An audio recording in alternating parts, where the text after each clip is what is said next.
Hello guys, आपका मेरे channel smart study में स्वागत है। आज हम शिक्षा निदेशालय के द्वारा दिया जाने वाला अभ्यास प्रश्न पत्र 2023-24 को करने वाले हैं। सामाजिक विज्ञान सब्जेक्ट है और क्लास है 8th। 60 मार्क्स का एग्जाम होने वाला है, 2.5 घंटे इसका समय होने वाला है। सैंपल पेपर 1 को हम पहले ही कर चुके हैं। आज हम करेंगे सैंपल पेपर 2।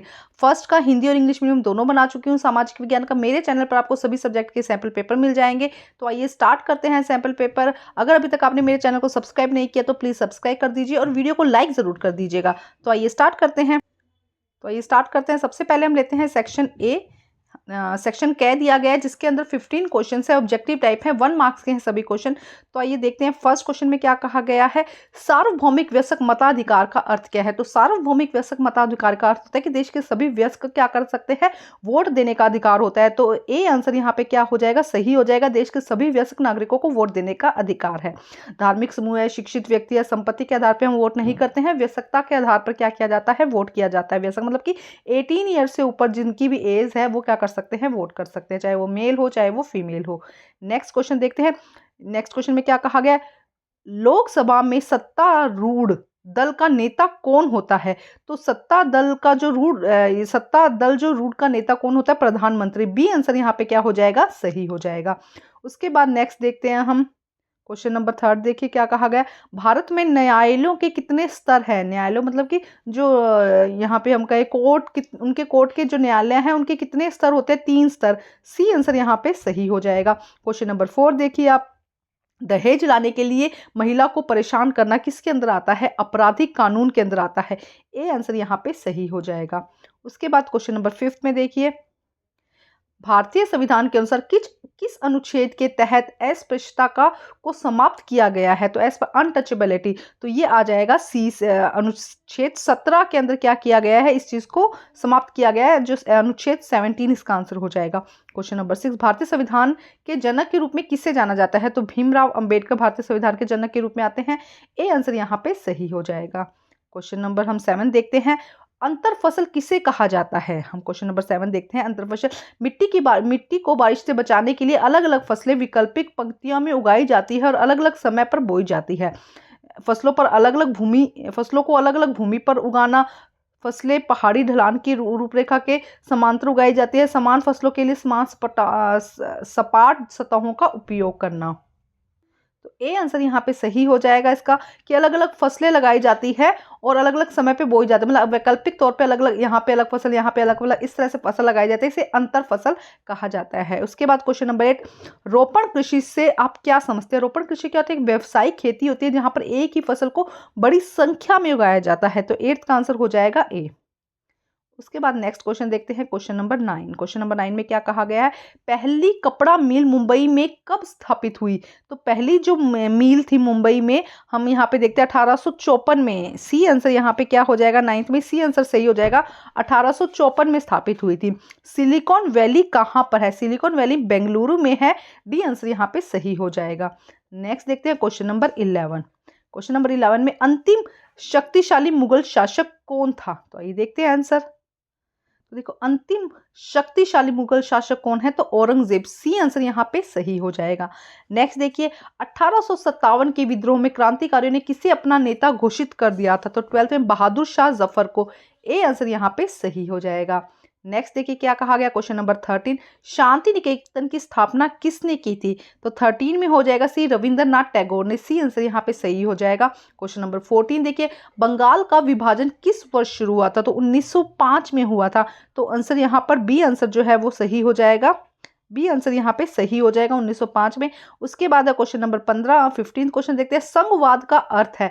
संघवाद का अर्थ है कि देश में एक से अधिक स्तर की सरकारों का अस्तित्व। जब एक से अधिक सरकार हो, केंद्र सरकार, राज्य सरकार, तो उसे क्या कहा जाता है, संघवादी। तो ए आंसर यहाँ पे करेक्ट हो जाएगा। अब हम ये सब जो क्वेश्चन थे 1-1 नंबर के थे, सेक्शन ए था। अब हम सेक्शन 20 खंड बी करने वाले हैं यहाँ पे, जो कि 2-2 मार्क्स के हैं। 4 क्वेश्चंस आपको यहाँ पर करने हैं और 2 मार्क्स के हैं, 8 मार्क्स आपको यहाँ पर मिल जाएंगे।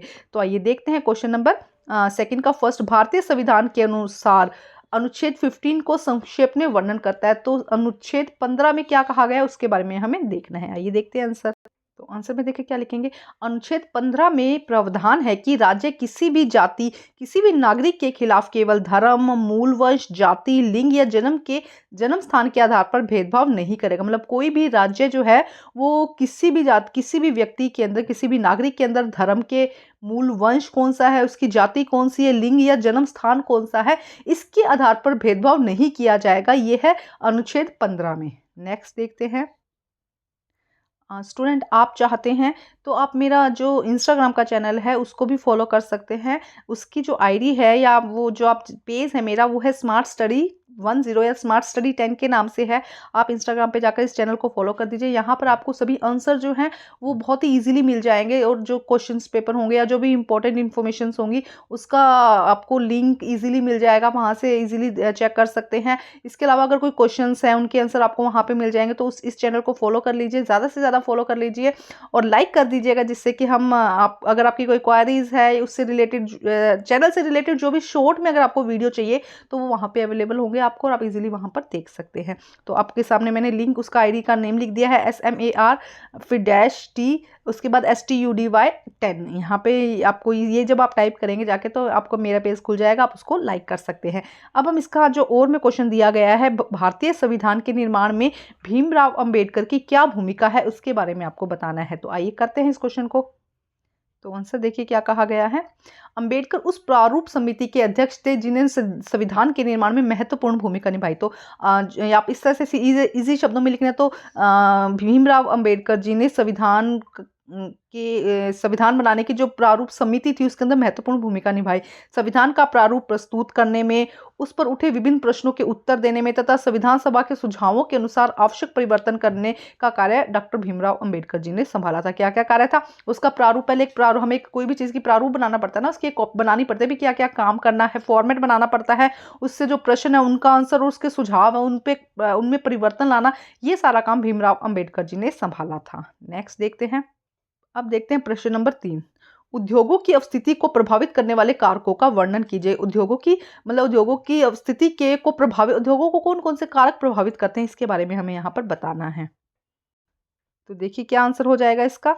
उद्योगों की स्थिति को प्रभावित करने वाले कारकों में कच्चा माल, भूमि, पानी, श्रम, बिजली, पूंजी, परिवहन, बाजार की उपलब्धता, ये सारे कारण हैं जो प्रभावित करते हैं कि उद्योग चलेगा या नहीं। कि उसको कच्चा माल अगर इजीली मिल गया तो वो ज़्यादा सामान मंगाएगा, भूमि उसे कहाँ मिली है, पानी मिल रहा है कि नहीं, श्रम करने वाले लोग मिल रहे हैं, लेबर मिल रहे हैं, बिजली मिल रही है, पूंजी पैसा मिल रहा है, परिवहन कितना आसान है, बाजार कितना उसको उपलब्ध हो रहा है उसके लिए, ये सारी चीज़ें एक उद्योग को प्रभावित करती है। उद्योग वहाँ स्थित होते हैं जहाँ इनमें से कुछ भी या सभी कारक आसानी से उपलब्ध हो, मतलब लगभग सारे कारक उसको इजीली मिल जाने चाहिए, तभी क्या होता है, उद्योग उसी जगह पर क्या होते हैं, स्थापित होते हैं।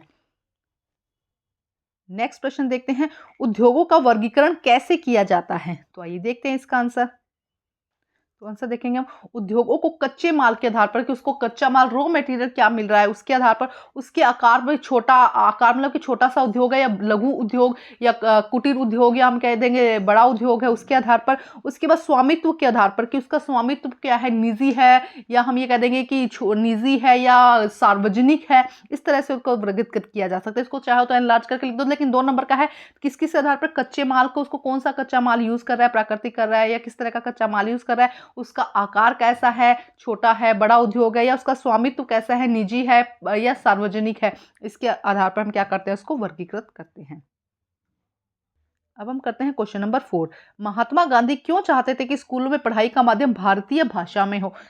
देखो क्यों चाहते थे भारतीय भाषा में, क्योंकि एक तो समझना आसान है ना, एक भाषा भी बहुत फर्क पड़ता है। अगर हमें कोई ऐसी लैंग्वेज में कोई चीज़ करनी है जो हमें वो लैंग्वेज ही नहीं आती, तो उस लैंग्वेज को ही नहीं समझ पाएंगे तो उसमें क्या करना क्या है वो तो और की बात हो जाएगी। इसीलिए भारतीय भाषा में होगा तो कम से कम बच्चा समझ तो पाएगा कि क्या पढ़ना है, क्या करना है, तो उससे समझ आएगा तभी तो आगे बढ़ेगा। तो इसीलिए वो चाहते थे कि भारतीय भाषा में हो, ना कि अंग्रेजी भाषा में हो।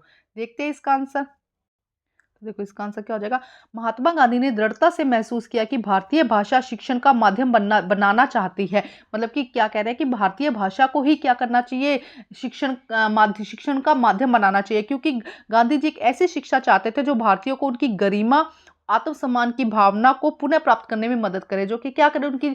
अब हिंदी बोलने से एक तो एक आप इस तरह से भी लिख सकते हैं कि जो भाषा बोली जाती है उसको समझना आसान हो जाता है, ये वाला पॉइंट भी ऐड कर सकते हैं। उसके अलावा अगर हम हिंदी में कोई अब देखो आजकल क्या है, इंग्लिश का ज़माना है, अगर इंग्लिश में नहीं बोल पाते हो तो थोड़ा सा हमें फील होता है कि हाँ ये इंग्लिश में नहीं बोल पा रहे हैं। तो इसी चीज़ को कम करने के लिए, उनकी गरिमा बनाए रखने के लिए और आत्मसम्मान की भावना को पुनः प्राप्त करने में मदद मिल सके, इसीलिए जो गांधी जी थे वो चाहते थे कि भारतीय भाषा को ही क्या किया जाए, शिक्षण का माध्यम बनाया जाए। अब हम करते हैं नेक्स्ट क्वेश्चन, क्वेश्चन नंबर 5। देखो क्या कहा गया है, 1921 और 22 तक असहयोग आंदोलन ने कैसी गति पकड़ी। 1921 से 22 तक असहयोग आंदोलन ने कैसे गति पकड़ी। तो देखो असहयोग, जब उन्होंने सहयोग करना छोड़ दिया अंग्रेजों का, किस तरह से जो भी भारतीय चीजें थी उन्हीं को इस्तेमाल करो और बाकी चीजों को इस्तेमाल नहीं करो, तो उन्होंने तेज गति कब पकड़ी, 1921 और 22 में। तो देखते हैं इसका आंसर। देखो क्या असहयोग आंदोलन अहिंसक होना था, ये था कि उन भी अहिंसक होगा, उसमें हिंसा नहीं होगी। लेकिन 1920 और 21 में क्या हुआ, इसमें बहुत सारे भारतीयों ने बढ़ चढ़कर हिस्सा लिया। अब लोगों ने क्या किया, इस हिस्सा लेने के लिए अपनी जो पदवी थी उसको, जिस पोस्ट पर थे उसको त्याग दिया।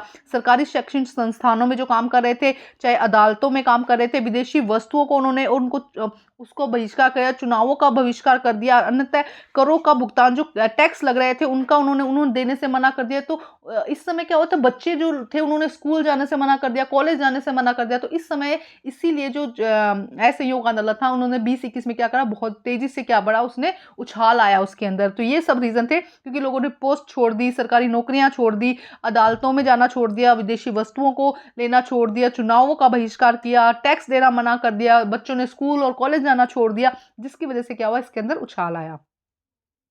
अब हम देखते हैं नेक्स्ट क्वेश्चन। ये क्वेश्चन 3 मार्क्स के हैं, 3 मार्क्स के क्वेश्चन है, 2 क्वेश्चन आपको करने हैं 7 और 8 में। तो देखते हैं क्वेश्चन नंबर 6 में, भारत में संसद की क्या भूमिका है। तो आइए देखते हैं इसका आंसर।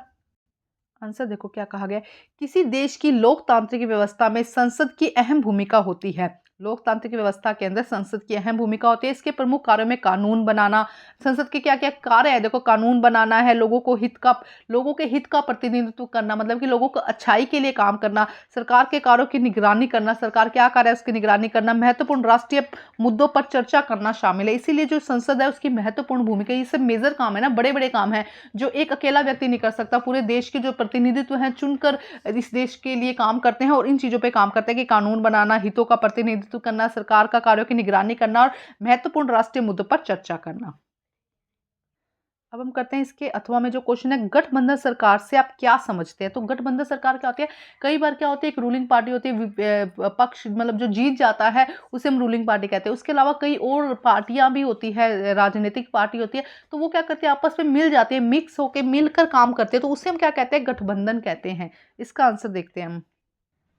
गठबंधन सरकार वह होती है जिसमें कई राजनीतिक दल किसी क्षेत्र, देश, राज्य या प्रांत को चलाने के लिए सहयोग करते हैं। मतलब मिलकर कई राजनीतिक जो दल होते हैं वो क्या करते हैं, मिलकर काम करते हैं। गठबंधन सरकारों के उदाहरण जनता दल, राष्ट्रीय मोर्चा, संयुक्त मोर्चा, एनडीयू और यूपीए। तो कुछ सरकार ऐसी है जो क्या करते हैं, कई राजनीतिक दल इकट्ठे होकर मिलकर काम करते हैं। क्षेत्र की, वो दल किसी तरीके से भी हो सकते हैं, कुछ क्षेत्र के हो सकते हैं, देश के, राज्य के, प्रांत के, चलाने के लिए मिलकर काम करते हैं। तो कई जो राजनीतिक दल हैं मिलकर जब काम करते हैं तो उसे गठबंधन सरकार कहते हैं, और उसके एग्जाम्पल भी आपको दिए गए हैं। नेक्स्ट देखते हैं। अब हम देखते हैं प्रश्न नंबर 7। देखो प्रश्न नंबर 7 में क्या है, अंग्रेजी शिक्षा ने भारतीयों को गुलाम बना दिया। महात्मा गांधी ने ऐसा क्यों कहा कि अंग्रेजी शिक्षा ने भारतीयों को गुलाम बना दिया। महात्मा गांधी ने ऐसा क्यों कहा, क्योंकि देखो अंग्रेजी शिक्षा ने क्या सिखाया, बाहर की चीजें सिखाई कि किस तरह से अपनी संस्कृति को भूलकर हमें बाहर की संस्कृति के बारे में सिखाया। इसीलिए जब हम लोग उनकी चीज को फॉलो करेंगे तो एक तरह से उनके गुलाम ही बन गए ना। तो आइए देखते हैं इसका आंसर। तो देखते हैं इसका आंसर। महात्मा गांधी के अनुसार औपनिवेशिक शिक्षा ने भारतीयों के मन में हीनता की भावना पैदा कर दी। मतलब अंग्रेजी को ऐसा मीडियम को या अंग्रेजी भाषा को ऐसा बना दिया कि वही सर्वोपरि है। तो औपनिवेशिक शिक्षा ने भारतीयों के मन में हीनता की भावना पैदा कर दी। गांधी ने कहा कि पश्चिमी शिक्षा ने भारतीयों को अपनी संस्कृति पर गर्व को नष्ट कर दिया और पश्चिमी सभ्यता की श्रेष्ठता की भावना पैदा कर दी। अब लोगों को क्या करने लगा, उन्होंने जब पश्चिमी शिक्षा के बारे में पढ़ा या अंग्रेजी शिक्षा के बारे में पढ़ा बाहर की, तो उनको लगा कि भाई इंडिया की जो संस्कृति है उस पर उनको एक्चुअली अगर देखा जाए तो बाहर की जो, अगर हिस्ट्री पढ़ोगे तो आप बड़ी क्लासेस में जाओगे तो वो बाहर की हिस्ट्री पढ़ाई जाएगी। जाएगी, इंडिया की हिस्ट्री नहीं पढ़ाई जा रही, तो लोगों को क्या है, अपनी संस्कृति पे पता ही नहीं, तो उस पर गर्व कैसे करेंगे? तो वो गर्व क्या होता जा रहा है, नष्ट होता जा रहा है। पश्चिमी सभ्यता के बारे में बताया जा रहा है तो लोगों को लगता है कि शायद वो ज्यादा खास था, उसी के बारे में बताया जा रहा है, तो उसको लोग श्रेष्ठ समझने लगे। महात्मा गांधी ने कहा कि औपनिवेशिक शिक्षा ने भारतीयों पर बुरा जादू किया, इससे भारतीयों को गुलाम बनाया है और यह पाप पूर्ण थी, और कहा कि शिक्षा, ये वाली शिक्षा क्या है, एक जहर के समान काम कर रही है, जो लोगों की जो भारतीय संस्कृति है उसको खत्म कर। लोगों को नहीं पता गुरुकुल क्या है, लोगों को ये पुरानी बातें नहीं पता, किस तरह से शिक्षा दी जाती थी, क्या शिक्षा दी जाती थी, लेकिन लोगों को पता है बाहर क्या होता था, बाहर की कंट्रीज में किस तरह से शिक्षा दी जाती थी। तो इसीलिए गांधी जी ने कहा कि उन्होंने क्या किया है, भारतीयों को गुलाम बना दिया है अंग्रेजी शिक्षा देकर। अब हम देखते हैं नेक्स्ट क्वेश्चन, भारतीय शिक्षा प्रणाली पर रविंद्रनाथ टैगोर के क्या विचार थे? भारतीय शिक्षा को लेकर देखो, महात्मा गांधी ने तो ये कहा था कि अंग्रेजी शिक्षा को नहीं करना है। अब ये रविंद्रनाथ टैगोर जी के बारे में शिक्षा के बारे में क्या विचार थे, उसके बारे में आपको बताना है। तो इसका आंसर है, उन्होंने महसूस किया कि रविंद्रनाथ टैगोर जी ने महसूस किया कि छात्रों को अपने व्यक्तित्व, शक्ति और क्षमताओं कि हर पहलू को विकसित करने का प्रयास करना चाहिए जो कोई प्रकृति द्वारा दिया गया है। मतलब शिक्षा का मतलब ये नहीं कि आपने किताब पढ़ ली और बस, नहीं, अपने जितना उनका व्यक्तित्व है, अपनी शक्ति और अपनी क्षमताओं को पहचान कर उनका विकास करना चाहिए। टैगोर ने महसूस किया कि शिक्षा का मतलब केवल परीक्षा उत्तीर्ण करना, डिग्री प्राप्त करना नहीं है, बल्कि प्रगति किसी भी पेशे को अपनाकर जीविकोपार्जन करनी होनी चाहिए। मतलब कि उतनी स्किल पैदा होनी चाहिए कि वो अपनी लाइफ को अच्छे ढंग से जी सके। जरूरी नहीं है कि वो सिर्फ पढ़ाई से ही हो सके, जिस भी चीज में वो अच्छे हैं उसकी स्किल को बढ़ाया जाए और अपनी जो लाइफ है उसको अच्छे से जिया जा सके। अब हम देखते हैं खंड घ, जिसके अंदर 5 मार्क्स के क्वेश्चन है। तो आइए देखिए क्या कहा गया। क्वेश्चन नंबर फर्स्ट देखिए, भारत में न्यायालयों की रचना क्या है? सभी संरचनाओं का विस्तार से समझाइए। भारत में न्यायालयों की संरचना क्या है? सभी संरचनाओं को विस्तार से समझाइए। 5 मार्क्स का क्वेश्चन है। तो आइए देखते हैं इसका आंसर। तो देखते हैं आंसर। भारत एक संघीय राज्य है। इसकी एकल व एकीकृत न्यायिक प्रणाली है जिसमें त्रिस्तरीय संरचना है। सर्वोच्च न्यायालय, उच्च न्यायालय और अधीनस्थ न्यायालय, 3 न्यायालय है उसके अंदर, सर्वोच्च न्यायालय, उच्च न्यायालय और अधीनस्थ न्यायालय। अब देखो, सबसे पहले सर्वोच्च न्यायालय देखते हैं हम। सर्वोच्च न्यायालय यह सबसे वरिष्ठ संवैधानिक न्यायालय है। इसके पास न्यायिक पुनरावलोकन की शक्ति, मतलब ऐसा नहीं कि सीधा ही कोई जो केस है वो सर्वोच्च न्यायालय में चला जाएगा। ये सिर्फ पुनरावलोकन मतलब कि अवलोकन करता है पुनः से, मतलब किसी ने जो जजमेंट दी है उससे हम क्या कर सकते हैं, ले जा सकते हैं। भारत का मुख्य न्यायाधीश सर्वोच्च न्यायालय का प्रमुख और मुख्य न्यायाधीश होता है, जिसमें अधिकतम 34 न्यायाधीश होते हैं। इसके पास मूल, अपील, सलाहकार, क्षेत्राधिकारी के रूप में व्यापक शक्तियां होती है। उसके बाद देखो क्या कहा गया, उच्च न्यायालय। भारत में उच्च न्यायालयों के पास मूल व अपील दोनों क्षेत्राधिकार होते हैं। इसके पास रीट, सिविल, आपराधिक मामलों एवं कानून द्वारा निर्दिष्ट अन्य मामलों जैसे कि मामलों के मूल क्षेत्राधिकार हैं। उनके पास क्षेत्रीय अधिकार जैसे कि भीतर निचली अदालतों, न्यायाधिकरण एवं अन्य अर्ध न्यायिकरण निकायों से भी अपील सुनने की शक्ति है। तो मतलब नीचे से कोई केस आया, उसको हमने कहा हाईकोर्ट में दे दिया तो हाईकोर्ट में चला गया, हाईकोर्ट से बाद सुप्रीम कोर्ट में जाता है। ठीक है, इसके अलावा यहाँ पे क्या कहा गया नेक्स्ट, और भी कुछ बताया गया है। अब उच्च न्यायालय के मौलिक अधिकारों, उच्च न्यायालय मौलिक अधिकारों की रक्षा करता है ताकि कोई भी व्यक्ति या व्यक्ति का समूह है एक राज्य द्वारा नष्ट न किया जा सके और उसके उल्लंघन पर सजा दी जा सके। मतलब अगर कोई मौलिक अधिकारों का उल्लंघन करता है तब भी क्या मिल सकती है, उच्च न्यायालय में सजा मिल सकती है। अब अधीनस्थ न्यायालय के पास किसी भी मौलिक अधिकार के उल्लंघन से संबंधित किसी भी मामले को सुनने या खत्म करने की कोई शक्ति नहीं होती है। अब हम देखते हैं नेक्स्ट प्रश्न। इसमें एक बार शॉर्ट में मैंने सारा आंसर दिखा दिया, आप एक स्क्रीनशॉट ले सकते हैं, जिससे कि क्या होगा, बार बार वो कई बार कंफ्यूज हो जाते हैं ना, तो हमने यहाँ पे सारा आंसर लिख दिया है, तो आप यहाँ से अच्छे से इसको चेक कर लीजिएगा। अब देखते हैं नेक्स्ट क्वेश्चन। अब हम देखते हैं क्वेश्चन नंबर 8। पहले कि यहाँ पे दूसरा क्वेश्चन दिया गया था 8th क्वेश्चन की जगह, अब यहाँ चेंज करके न्यायालयों वाला क्वेश्चन दिया गया। पहले जनसंख्या से रिलेटेड क्वेश्चन था। अब हम देखते हैं क्वेश्चन नंबर 9 में क्या कहा गया है। न्याय सभी के लिए न्याय सुनिश्चित करने के लिए जनहित याचिका को किस प्रकार महत्वपूर्ण भूमिका निभाती है? तो जनहित याचिका के बारे में आपको बताना है कि वो किस तरह से महत्वपूर्ण भूमिका निभाती है। तो आइए देखते हैं इसका आंसर। तो देखो, जनहित याचिका जीवन में समानता, व्यक्तिगत स्वतंत्रता, अन्य कई मौलिक अधिकारों को अर्थ को बढ़ाकर मानव अधिकारों की एक नई व्यवस्था बनाती है। इसमें क्या है, व्यक्तिगत स्वतंत्रता होनी चाहिए, लोगों में समानता रखती है, इन सब चीज़ों का ध्यान रखती है व्यक्तिगत जो जनहित याचिका है। इस पत्ती में सम्मान का अधिकार, मुफ्त कानूनी सहायता, त्वरित सुनवाई, शिक्षा अधिकार, मानवाधिकारों पर आदि शिक्षा आदि मानवाधिकारों पर दिखाई देता है। तो मैंने तो क्या कहा गया है कि जनहित याचिका क्यों दिखाई जाती है, क्यों होती है जनहित याचिका, कि जिससे व्यक्तिगत स्वतंत्र, मतलब अगर किसी व्यक्ति के साथ कुछ गलत हो रहा है तो अपनी अपील कर सकता है। व्यक्तिगत स्वतंत्रता है, उसके मौलिक अधिकारों की जो वैल्यू है वो बनी रहे, उसके लिए नई ये व्यवस्था की बनाई गई है, जिसमें क्या है, सम्मान का अधिकार, मुफ्त कानूनी सलाह भी मिल सकती है, त्वरित सुनवाई, उस पर जल्दी से सुनवाई हो, शिक्षा उसको अच्छे से मिले, उसके साथ कुछ अगर कुछ गलत हुआ है तो इसके अगेंस्ट वो क्या कर सके, जनहित याचिका जाहिर कर सके, जिससे कि क्या होगा, उसकी बात को सुना जाएगा, उस पर देखा जाएगा कि हाँ इस पर केस होना चाहिए या नहीं होना चाहिए। ठीक है, इसको थोड़ा सा बड़ा करके आपको इसका आंसर लिखना है, क्योंकि 5 मार्क्स के पॉइंट्स, इनको बढ़ा चढ़ाकर आपको आंसर लिखना है। अब इसका सेकंड क्वेश्चन देखते हैं, भारत में न्यायालय की क्या भूमिका है, वर्णन कीजिए। न्यायपालिका की क्या भूमिका है, वर्णन कीजिए। तो देखते हैं आंसर। देखते हैं आंसर में, देखो क्या है, न्यायपालिका की मुख्य भूमिका कानून के शासन की रक्षा करना, कानून की सर्वोच्च सुनिश्चित करता है। यह व्यक्ति के अधिकारों की रक्षा करता है, विवादों को कानून के अनुसार सुलझाता है और यह सुनिश्चित करता है कि लोकतंत्र व्यक्तित्व या समूह तानाशाही को रास्ता नहीं देता। न्यायपालिका सरकार की वह शाखा है जो कानून की व्याख्या करती है, विवादों का निपटारा करती है, सभी नागरिकों को न्याय प्रदान करती है।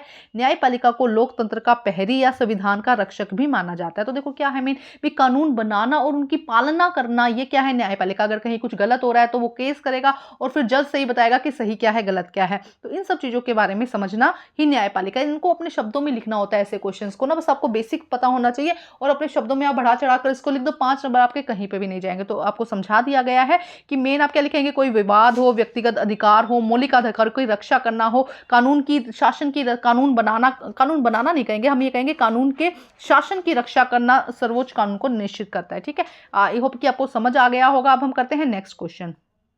अब हम करते हैं खंड ड है, जो कि क्या है, यहाँ पर एक पैराग्राफ दिया गया, उसी से रिलेटेड क्वेश्चन है, पैराग्राफ में से हम आंसर्स ढूंढेंगे और इसके अलावा 4 मार्क्स का हर क्वेश्चन है, 1 1 एंड 2 मार्क्स का, इसका ध्यान रखेंगे आप। तो आइए देखो, रीड करते हैं हम थोड़ा सा पैराग्राफ, पहले रीड कर लेते हैं, फिर क्वेश्चन छोटे करके यहीं से आंसर देख लेंगे। देखो क्या कहा गया है पैराग्राफ में, रोजा पार्क्स एक अफ्रीकन अमेरिका महिला थी। 1 दिसंबर 1955 को दिन भर काम करके थक जाने के बाद उसने अपनी सीट पर एक गोरे व्यक्ति को देने से मना कर दिया। उस दिन इन कार से अफ्रीकी अमेरिकाओं के असमानता को लेकर एक विशाल आंदोलन प्रारंभ हो गया, जो नागरिक आंदोलन, अधिकार आंदोलन, सिविल राइट्स मूवमेंट कहलाया। 1964 में नागरिक अधिकार आंदोलन के नियम नस्ल, धर्म, राष्ट्रीय मूल के आधार पर भेदभाव निषेध कर दिया गया। इसीलिए यह भी कहा गया कि अफ्रीकी अमेरिकी बच्चों के लिए सब स्कूल में दरवाजे खोले जाएंगे, उन्हें अलग अलग स्कूलों में नहीं जाना पड़ेगा, जो विशेष रूप से केवल उन्हीं के लिए खोले गए थे।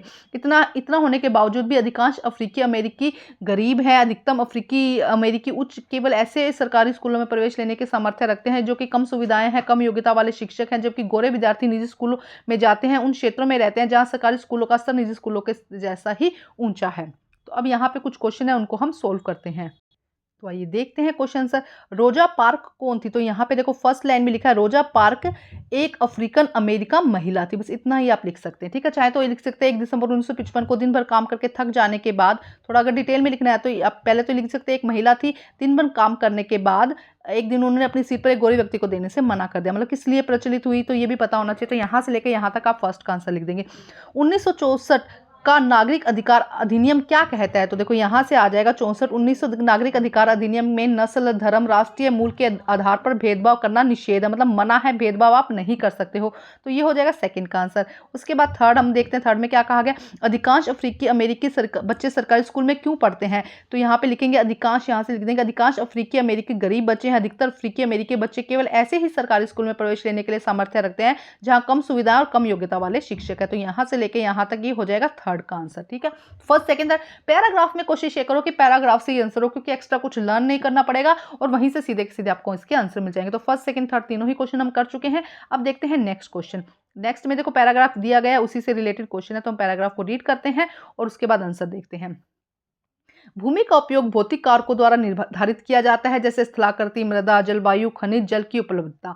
मानवीय कारण जैसे जनसंख्या और प्रौद्योगिकी भी भूमि की उपयोग प्रतिरूप में महत्वपूर्ण निर्धारक है।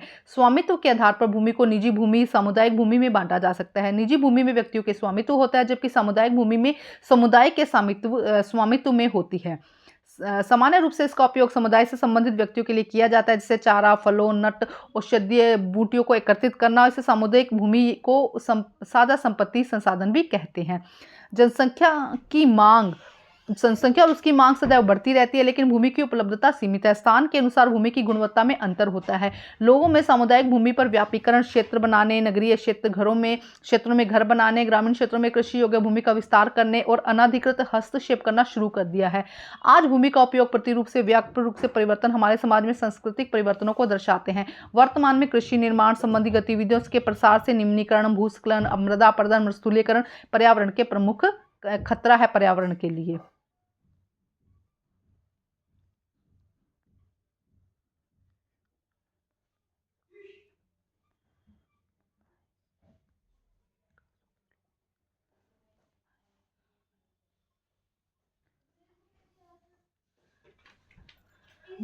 मैं लस्सी भूल गई थी। फिर मैं सेकंड वाले फ्लोर तक आ गई, मुझे लस्सी लाना भूल गई, मैं वापस नीचे गई। ठीक है चल, दो लाई थी ना, दो लेके आया हूँ। ठीक है चल बैठ जा 5 मिनट। फिर अब सैंपल पेपर कर रही है। ठीक है, आ रहे हैं सैंपल पेपर में से क्वेश्चंस, हो रहे हैं ना क्लियर? 1 2 या 3 सैंपल पेपर कर लेना, जल्दी जल्दी हो जाएंगे सैंपल पेपर। तो ना लिख रही है, लिखने का तो टाइम नहीं है ना, वो ओरली समझ ले और याद कर लेना। बड़े बड़े बड़े है ना वो। हाँ, और ना वो क्या कहते हैं, आंसर क्वेश्चंस पता चलेंगे किस तरह से करने हैं ना। ले मैं कर लूँ, रख दे इनको, मैप कर ले, 10 मिनट रेस्ट कर ले, पानी पुनी पी के उसके बाद फिर कर लेना, ठीक है? मुझे तो बस करना पड़ा। ठीक है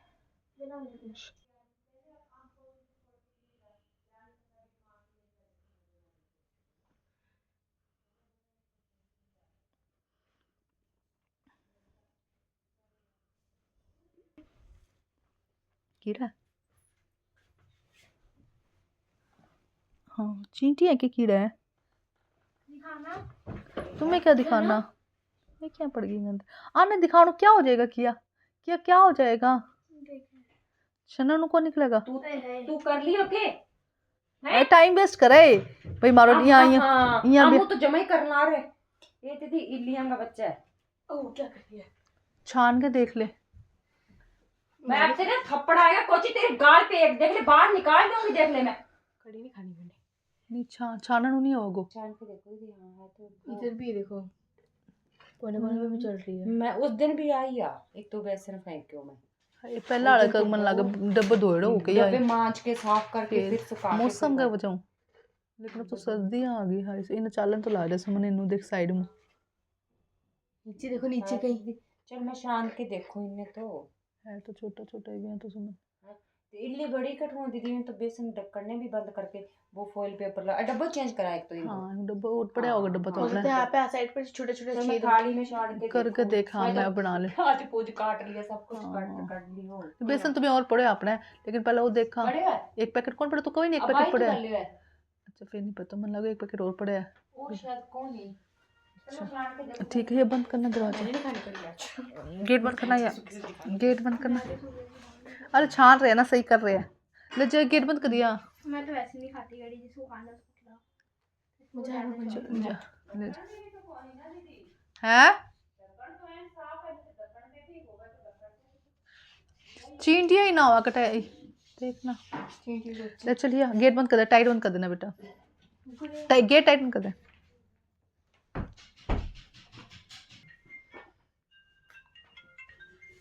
बंद करने के लिए कह रहे होंगे।